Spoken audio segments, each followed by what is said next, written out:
Hello aspirants, clerkship exam যেটা হতে চলেছে তার জন্য আমি একটা ডিসিশন নিয়েছি। সেটা হচ্ছে আমি ফ্রি কিছু ক্লাস দিতে চলেছি ক্লার্কশিপের, যেটা ফ্রি শুনতে লাগছে কিন্তু তোমাদেরকে তোমাদের অ্যাটেনশনটা পে করতে হবে আমাকে।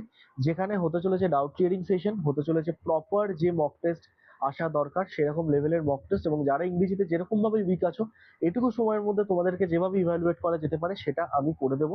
Batch limit 100 people. 100 পিপল যেহেতু, সেহেতু যত তাড়াতাড়ি সম্ভব ব্যাচটা জয়েন করে নিও। এখানে কোনো ফিজ লাগছে না, ইট ইজ টোটালি ফ্রি। আমার এর আগেও আমি স্কুলেও এরকম ব্যাচ করাতাম, যখন আমি নিজে স্কুল পড়াতাম বহু বছর আগে। আমার ইচ্ছা হয়েছে ক্লার্কশিপের ক্ষেত্রেও আমি এটা করাবো, মিসেলেনিয়াস এর ক্ষেত্রে করাতে পারিনি। ক্লার্কশিপটা কিন্তু জয়েন করে নিও। আমি একটা গ্রুপ লিংক দিয়ে দেবো আমার এই ডেসক্রিপশনটাতে, এটা ফেসবুকে যদি যায় তো ফেসবুকেই পাবে। যত তাড়াতাড়ি সম্ভব জয়েন করবে। জয়েন করার পর তোমরা ক্লাসগুলো করে নাও, ক্লাসগুলো ফ্রি অফ কস্ট হতে চলেছে। So, অনেক কিছু ক্লিয়ার করতে চলেছি ক্লার্কশিপের ইংলিশের ব্যাপারে, কারণ ইংলিশের সেগমেন্টটা খুব কঠিন ক্লার্কশিপে, মানে অন্তত আমাদের বাংলা ছাত্রছাত্রীদের জন্য।